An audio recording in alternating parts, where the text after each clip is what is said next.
सुप्रभात, good morning. मंगलवार के सीधा सौदा में आप सबका स्वागत है। कल बढ़िया रिस्पाइट स्क्रीन्स पे प्ले आउट हुआ, हफ्ते की बढ़िया पॉजिटिव नोट पे शुरुआत हुई और जैसा सुबह बातचीत हो रही थी वो वैसे ही बिहेव करा। अपने कंफर्ट में खरीदना था और बढ़िया रिवॉर्ड देके गया ये भारतीय बाजार, पर अनसर्टनिटी थी तो शायद ऊपरी स्तरों पर कंसोलिडेट करता रहा और प्रीवियस स्विंग हाइज को ब्रीच नहीं कर पाया। अनसर्टनिटी थी ट्रम्प साहब के इनॉग्रेशन, ट्रम्प साहब के बयान और किस तरह के एग्जीक्यूटिव ऑर्डर साइन करते हैं उसकी करेंगे ऐसा लगता है, लेकिन थोड़ा सा मेजर्ड रिस्पॉन्स है। ऐसा नहीं हुआ कि आए ओवल ऑफिस में और साइन पे साइन कर डाले। समय दे रहे हैं हर चीज़ को, वो अच्छी बात है। जैसे कि धमकी दी है कि वो जो मेक्सिको और कनाडा पे टैरिफ ऑर्डर्स लगाने की मैंने बात करी है 1 फरवरी से लगा सकता हूँ, चाहते तो आज ही साइन कर देते। चाइना को धमकी दी है और उसमें टिकटॉक सबसे इंपॉर्टेंट है। ये कल जब अनुज से उनके साथ चैट हो रही थी तो उन्होंने मेंशन भी करा था, बिल्कुल सही था कि टिकटॉक एक केस इन पॉइंट होगा यूएस चाइना रिलेशंस का। अभी तो उन्होंने मियाद बढ़ा दी 75 दिन और, तो लीवे देने को तैयार हैं। रेटोरिक इलेक्शन से पहले का बड़ा वो एग्रेसिव हो सकता है। अब आने के बाद मेजर रिस्पॉन्सेज को ऐसे रीड करिए, लगेगा सब कुछ लगेगा। हो सकता है टैरिफ क्रॉस लग रही होंगी, पर जैसी धमकी दी थी शायद उस क्वांटम में ना लग रही हूँ। हो सकता है पीसमील तरीके से लगा रहे हूँ, स्टेप बाय स्टेप। तब तक अगर वो कंट्रीज़ ने इनके हिसाब से कर लिया है, बातचीत करके सुलझा लिया, मामला ठीक हो जाए, ये सब हो सकता है। तो अभी अनसर्टनिटी बहुत है। ट्रम्प साहब क्या करेंगे? अभी तो हफ्ते की शुरुआत हुई, अभी तो ट्रम्प साहब ने गद्दी संभाली है। खैर अभी तक के अपडेट्स ठीक हैं और रिएक्शन भी ठीक हैं। अपन ने जो asset classes basically dollar index, yields जहाँ छोड़ी थी, इवन क्रूड जहाँ छोड़ा था, बहुत ज़्यादा नहीं बदला है। बहुत सारे स्टेटमेंट्स आए उनके कि वॉर ड्रिल करेंगे। अमेरिका वैसे वन ऑफ द सबसे तगड़े रिजर्व्स हैं उसके पास क्रूड के, बाय द वे। वो ड्रिल नहीं करता, निकालता नहीं था, क्योंकि वो अपने रिजर्व बचा के रखता था, जनरली इंपोर्ट करता था और अपने स्ट्रेटेजिक रिजर्व को बढ़ा के रखता था इंपोर्ट के थ्रू। अब ये ड्रिल करने की लॉजिक ठीक है भाई, क्रूड के दिन लग जाए उससे पहले निकाल लो। खैर बहुत कुछ हो रहा है, ये सब फ्लूइड है सिचुएशन। जैसे जैसे अपडेट्स आएंगे आपके साथ शेयर करते रहेंगे, लेकिन वीरू वो सब जो अनसर्टेन है, जो नहीं पता उसकी बात नहीं करते, जो पता है वो बताइए। कैसा डेटा लग रहा है और अप्रोच क्या रखना है? डेटा में 3 पॉइंट बड़े हैं कि एफआईज अभी भी सेल मोड में है, कवरिंग के कोई निशान नहीं है, तो हायर लेवल्स पे अनसर्टेनिटी, अनिश्चितता बनी रहेगी। निफ्टी पे हमारे पास गुंजाइश कहाँ तक है? अगर मैं हद से हद लेके चलूँ अभी, तो अगर हम 10 डेमा की ट्रेजेक्ट्री को पार करते हैं, जो कि परसिस्ट करती है 23, 390 और 417 के बीच में, आशीष ये तो खैर फ्यूचर्स है, मैं स्पॉट की बात कर रहा हूँ, तो हमारे पास एक ट्रेजेक्ट्री खुल जाएगी 567 तक की। तो उसमें थोड़े से उन शॉर्ट्स पे ध्यान दीजिएगा, जहाँ जिन स्टॉक्स में शॉर्ट्स हैं उन पे कैपिटलाइज कीजिएगा। निफ्टी वहाँ तक 567 तक जाने की गुंजाइश रखता है, देन वो टेस्ट ऑफ स्ट्रेंथ होगा 20 डे वहाँ पर। बेस हमारे पास निफ्टी पे एज ऑफ नाउ अभी नहीं है, बट फिर भी अगर मैं अपवर्ड राइटर्स की कन्वर्शन को देखूं तो 23,100 से 200 के बीच में बन रहा है।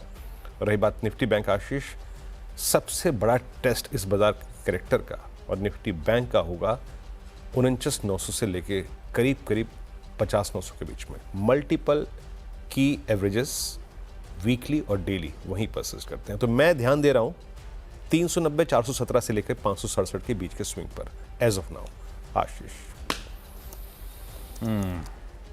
ये हो गई अप्रोच। कुछ स्टॉक्स मेंशन कर देता हूं आज दिन के दौरान। अब रिस्पॉन्स अभी क्या था, यूएस का बाजार कल बंद था, फ्यूचर्स में ज़्यादा एक्शन पिकअप हुआ नहीं। कल जहां छोड़ा था 3:30 बजे, मैंने नोट डाउन करता ही हूँ हमेशा, और आज सुबह में बहुत ज़्यादा एक्शन पिकअप नहीं हुआ है। अब धीरे धीरे जब सेशन की ओपनिंग की तरफ बढ़ेंगे तो शायद रिस्पॉन्स ज़्यादा समझ में आएंगे एसेट क्लासेस की। छुट्टी पड़ गई थी तो थोड़ा सा सबड्यूड रहा है मामला, तो ज़रा वॉच आउट करिएगा दिन के दौरान स्क्रीन को, बिहेवियर को। क्या कल के गेंस को फर्दर कंसोलिडेट करने के मूड में है या गेंस गिव अप करने की तैयारी कर रहे हैं? स्टॉक्स बस मेंशन कर दूं तो रडार पे रखने चाहिए आपको। एक्सचेंजेस के जलवे हैं जो लिस्टेड हैं, एमसीएक्स रडार पे रखिएगा। हालांकि अब लॉजिकली तो वैल्यूएशन बहुत स्ट्रेच हो चुके हैं,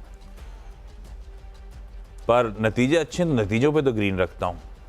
आय 57-58% का जंप है, इबीटा लॉस था 20 करोड़ रुपए का, तो इबीटा प्रॉफिट कर दिया है 193 करोड़ रुपीस का।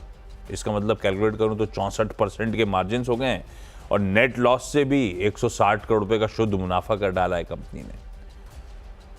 तो नंबर्स ठीक हैं या कह लीजिए इन लाइन है। स्ट्रीट अपने एस्टिमेट्स में भी इसी तरह के कुछ पेंसिल इन करके चल रही है। और एक ही इशू है, आपकी उम्मीद पे खरे उतरे नतीजे तो अच्छी बात है, और एग्रेसिव उम्मीद पे खरे उतरे, पर वैल्यूएशन स्ट्रेच्ड हैं, ये कंसर्न है एमसीएक्स को लेकर, ये बीएसई को लेकर भी है। पर देखिए ना, कितनी बार सीधा साधा में वीरू ने चर्चा करी और किस तरह से बीएसई रिटर्न्स दे रहा है। तो रखता हूं रडार पे, ग्रीन रखता हूं सिर्फ नतीजों के दम पे। फिर एक लैंडमार्क कार्स, वो जो कार डीलरशिप्स ओन करती है company, JSW MG motor India से LOI मिला है, लेटर ऑफ इंटेंट मिला है। MG सिलेक्ट की डीलरशिप्स अहमदाबाद और कोलकाता में अब ये कंपनी खोलेगी, तो अपना बिजनेस कारोबार बेसिकली एक्सपैंड कर रही है। ग्रीन करा लैंडमार्क कार्स को।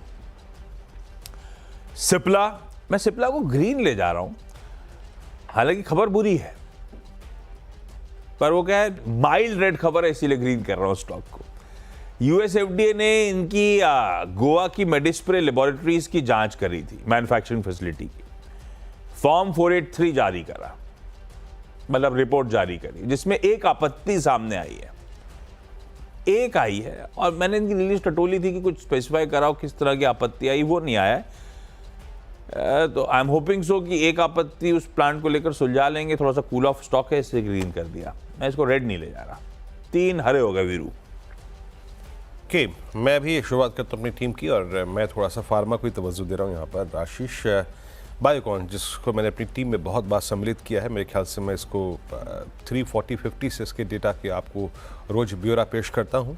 कल 401.55 पे क्लोज हुआ, the strongest close post 11 Feb 2022। एक क्लियर कट ब्रेकआउट है। याद रखिएगा, इसने एक बड़ा क्रिटिकल जोन, सप्लाई जोन जो परसिस्ट करता था 390-400, उसे पार किया।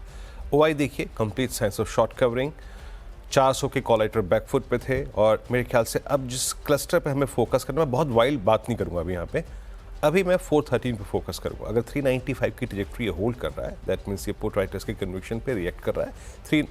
413 खुला है तब। सिंजन देखिए, बायोकॉन में स्ट्रेंथ है, और इसी समूह की दूसरी कंपनी सिंजन में मैं पुल बैक में रिवर्सल देख रहा हूँ।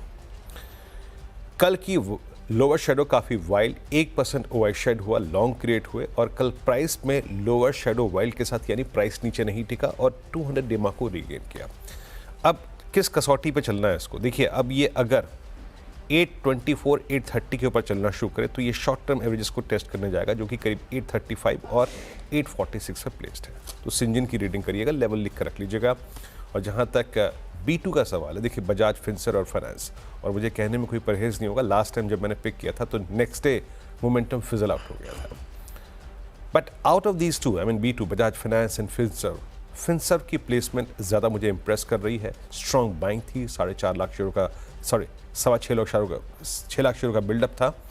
एक फ्लैग है चार्ट्स पे, और ये फ्लैग अपनी प्रॉपर्टी पे अगर बना रहे तो आपको एक स्विंग देगा। इन दैट केस अगर ये 1709 और 1700 को होल्ड कर रहा है तो ये फ्लैग अपना रिएक्शन देगा, और फर्स्ट इंस्टेंस में मेरे ख्याल से 1810 एंड 1795 का क्लस्टर खुला हुआ है। आशीष, बहुत बढ़िया। चलिए, अगले 3 जो है उसमें एक तो आवाज़ ने जो, या फिर रिपोर्ट जो आ रही थी वो कंफर्म हो गई। बलरामपुर चीनी मिल्स को फिर से मेंशन करता हूँ, हालांकि कल ऐसा कोई शुगर स्पेस में मैंने देखा नहीं था कि सेक्युलर रन वन आ रहा हो, पर ठीक है, कल भी अच्छा करके दिया स्टॉक ने, और आज भी रडार पर रखते हैं, क्योंकि वो न्यूज़ ब्रेक कंफर्म्ड है। गवर्नमेंट ने एक्सपोर्ट कोटा एलोकेट कर दिया है, 10 lakh million tons, metric tons sugar export, sugar season 2024-25 के लिए। तो अब ये अपना रिपीट हो गया। अपन ने कल भी इस न्यूज़ पैक पे बलरामपुर चीनी चुना था, सबसे बढ़िया बैलेंस शीट है पूरे स्पेस में इसकी। वेदांता को ग्रीन करते हैं ना ट्रम्प साहब और एनवायरनमेंट से नहीं, वेदांता को ग्रीन इसलिए कर रहा हूं क्योंकि इसकी पेरेंट वेदांता रिसोर्सेज को रेटिंग एजेंसी फिच ने अपग्रेड कर दिया है। अपग्रेड करने के पीछे रीजन टटोल रहा था, तो रिड्यूस्ड फाइनेंशियल रिस्क जो है पेरेंट की, इसीलिए अपग्रेड हुआ है।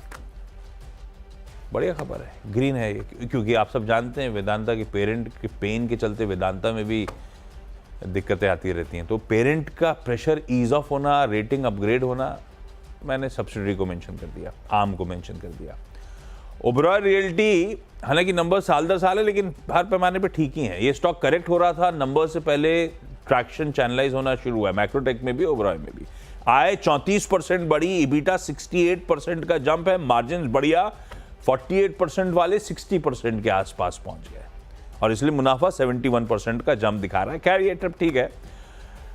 जो मैनेजमेंट कमेंट्री है, इस तरह का स्ट्रॉन्ग रिस्पांस जो इनके थाने के ओबरॉय गार्डन सिटी को मिला है, उसके चलते फाइनेंशियल्स में तगड़ा बढ़िया इंपैक्ट है।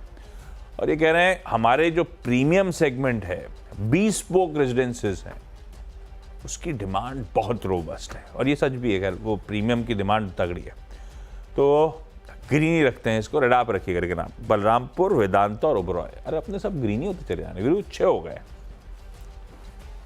ओके, आपके 6 स्टॉक्स हो गए, मेरे 3 और बचे हैं। इसका मतलब दीवीज लैब, अगेन जैसे कि मैं कह रहा हूँ कि मैं फार्मा में थोड़ा सा आज ट्रेड्स को लोकेट करने की कोशिश कर रहा था।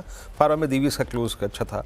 हमेशा जब 6000 के ऊपर क्लोज होता है, यानी कॉल राइटर्स के जोन के ऊपर क्लोज हो रहा है, कल स्ट्रॉन्ग बाइंग थी सारे एवरेजेस के ऊपर और डेरिवेटिव्स में 1% ओआई घटा, यानी शॉर्ट कवरिंग है। मेरे ख्याल से इस क्लस्टर का जो सबसे हाईएस्ट पीक है वो करीब करीब 6196-6210 के आसपास पड़ता है। जब तक ये अपने की एवरेजेस जो कि प्लेस्ड है 5960 के आसपास, 70 के आसपास, उनको होल्ड करें, ठीक रहेगा। उसके बाद डिक्सन, कल मैंने ईएमएस सेगमेंट में अच्छी बाइंग देखी थी। डिक्सन ने कल रिएक्शन काफ़ी स्ट्रॉन्ग दिया। डिक्सन ने एक बहुत ही ओवर हीटेड जोन में जाने के बाद, मेरे ख्याल से दिसंबर 18 को इसने हाई लगाया था 19277 का, ओवर हीटेड था, कूलिंग ऑफ हुई, 100 डेमा को टेस्ट किया, 15678 तक रिट्रेस हुआ, उसके बाद फिर 50 डेमा को रीगेन करके कल 1020 को रीगेन किया इसने। तो शॉर्ट कवरिंग भी विजिबल थी और बड़े पैमाने की, 70,000 शेयर लूज करना डिक्सन का। शॉर्ट होल्डर्स बैकफुट पे थे, तभी मेरे ख्याल से शॉर्ट कवरिंग कल इसको ऊपर डी हाई पे ले आई। अभी यहाँ पे हम एज ऑफ नाउ फोकस करेंगे 18166 पर, और जब तक ये अपने 17,000 के जोन को होल्ड कर रहा है। और लास्ट दैट्स ओएनजीसी।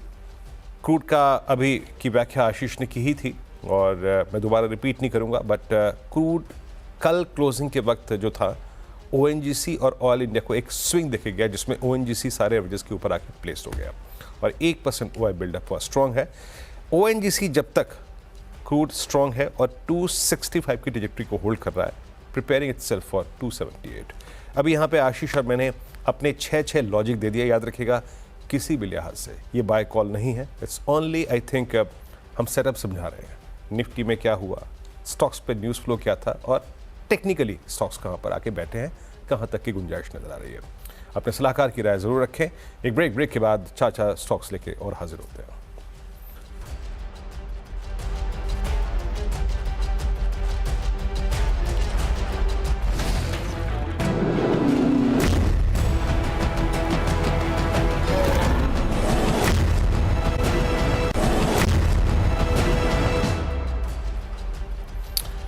ब्रेक के बाद स्वागत है आप सभी का। और अब मैं अपने 4 स्टॉक्स और रखता हूँ यहाँ पे। मैं एक रखना चाहूँगा पहला नेगेटिव प्लेसमेंट आज का, और वो है वरुण बेवरेजेस। कल डे लो पे क्लोज हुआ।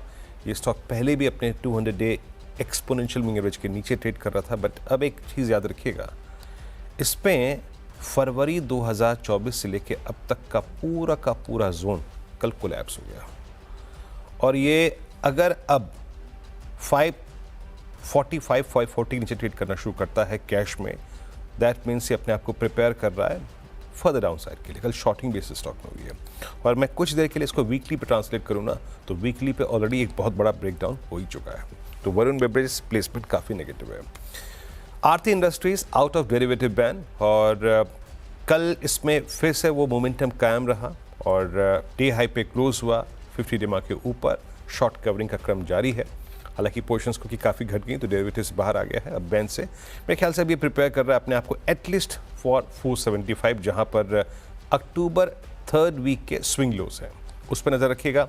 फार्मा में अगेन एक और प्लेसमेंट को देखते हैं, ल्यूपिन का कल रिवर्सल आया और अमूमन हिस्टोरिकली अगर आप ल्यूपिन की चार्ट्स को रीड करें, 100 डेमा का रिवर्सल ल्यूपिन में एक थ्रस्ट जनरेट करता है। ऐसा ही हुआ था जून 2024 में ऐसा ही हुआ था पूरे के पूरे नवंबर में, दिसंबर में, एंड फाइनली कल रिवर्सल आया हंड्रेमा से। कल शॉर्ट कवरिंग थी मेरे ख्याल से, ऐसे में करीब 21-65 की हम गुंजाइश कर सकते हैं अगर ये 2100 होल्ड करे। और लास्ट स्टॉक यहाँ पे मैं मेंशन करना चाहूँगा, कल PSUs में शॉर्ट कवरिंग थी, स्पेशली अगर आप रीड करें पिछले 10 दिन के स्टैट्स को तो डिफेंस कंपनियों में मोमेंटम लौट रहा है। कल HAL 2 निडेमा के ऊपर क्लोज हुआ 4187 पे। कल clear signs of short covering थे। स्कोप फर्स्ट इंस्टेंस में 4333 का खुला है, बट होल्ड करना चाहिए इसको 20 डेमा जो कि प्लेस्ड है 6116 पे। आशीष, इरीडा को रडार पर रखते हैं। वैसे कल मैं न्यूयॉर्क कंपनी में चर्चा कर रहा था तो एक ही इशू था रिजल्ट्स में मेरे लिए, एसिड क्वालिटी का डिटोरिएशन। तो चेयरमैन साहब ने, दास साहब ने बढ़िया बताया था कि एक ही क्लाइंट के 3 प्रोजेक्ट्स थे, वेस्ट टू पावर वाले, वेस्ट टू एनर्जी वाले। उनमें फिलहाल के लिए RBI के नियमों के हिसाब से दिक्कत है, अदरवाइज कॉन्फिडेंट है मैनेजमेंट। खैर, अपडेट आ रहा है कि रिपोर्ट्स सजेस्ट कर रही हैं कि गवर्नमेंट ग्रीन फाइनेंसिंग को बूस्ट करने के प्रपोजल्स कंसिडर करेगी और शायद एक क्रेडिट गारंटी फंड भी यूनियन बजट में अनाउंस कर सकती है। वैसे RBI की हाल की रिपोर्ट कहती है इंडिया की green financing requirement 2.5% of GDP पहुंच जाएंगी टिल 2030। बहुत बड़ा एड्रेसेबल मार्केट है इनके लिए। थायरोकेयर टेक्नोलॉजीज रिपोर्ट सजेस्ट करती हैं, आपको याद होगा 2 साल से फार्म इजी इसकी पेरेंट कंपनी का IPO टले चले जा रहा है, नहीं आ पाया। अगले महीने फरवरी में फिर से बोर्ड के साथ डिस्कशन के लिए जाने वाला है ये IPO स्ट्रैटेजी, और उसमें से एक पॉसिबिलिटी है, और वह पहले से थी, कि रिवर्स मर्जर क्यों ना कर दिया जाए इनकी लिस्टेड आर्म के साथ। थायरोकेयर को रडार पर रखिए। वैसे पेन इन कंपनीज का रिड्यूस हुआ है जब से वो कॉम्पिटिटिव इंटेंसिटी कम हुई है। कैनफिन होम्स नंबर्स पे तो खैर हम रिएक्ट कर चुके हैं, ब्रोकरेजेस के नहीं अपसाइड्स हैं अभी भी। मॉर्गन स्टैनली ने जैसे 885 और जेफरीज ने 915 के टारगेट्स दिए हैं, तो अच्छा खासी मीनिंगफुल अपसाइड्स की अभी भी गुंजाइश बनती है, एटलीस्ट ब्रोकरेजेस की माने तो ग्रीन रखा। ऑयल इंडिया, ट्रंप और ब्रेंट। वैसे ब्रेंट इंचअप हो रहा है ट्रंप के बयानों के बाद, $80 के ऊपर बढ़िया कंसोलिडेट कर रहा है। रडार पर रखिए ऑयल इंडिया को। 10-10 हो गए पूरे। क्विकली छोटा सा ब्रेक के उस पार टीम्स का एक क्विक रैप अप।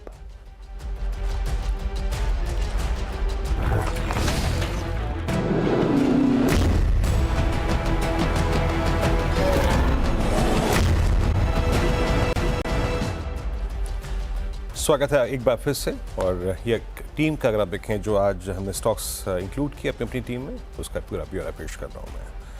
एकमात्र अगर आप देखें रेड प्लेसमेंट है यानी नेगेटिव, वो है वरुण बेवरेजेस। उसके सिवा फार्मा पे आज झुकाव है जिसमें बायोकॉन, सिंजन, दिवीज लैब और ल्यूपिन को पिक किया गया है। डिफेंस स्पेस में HAL जहाँ पे कल की वजह को रीगेन किया गया। बाकी अगर आप देखें B2 में बजाज फिनसर्व को मैंने थोड़ी सी इंपॉर्टेंस दी है, फ्रेश लॉन्ग बिल्डअप फ्लैग का ब्रेकआउट, और एक डिक्सन में EMS स्पेस में स्ट्रॉन्ग मूव, और एक ONGC। आशीष, 10 की मेरी टीम भी आप लोगों की स्क्रीन पर आ जाएगी, अलग अलग रीजन से सब मेंशन्ड है। MCX, लैंडमार्क का, सिप्ला, बलरामपुर चीनी, वेदांता, ओबरॉय रियल्टी, इरीडा, थायरोकेयर, कैनफिन होम्स और ऑयल इंडिया सब हरे हैं आज के सेशन के लिए।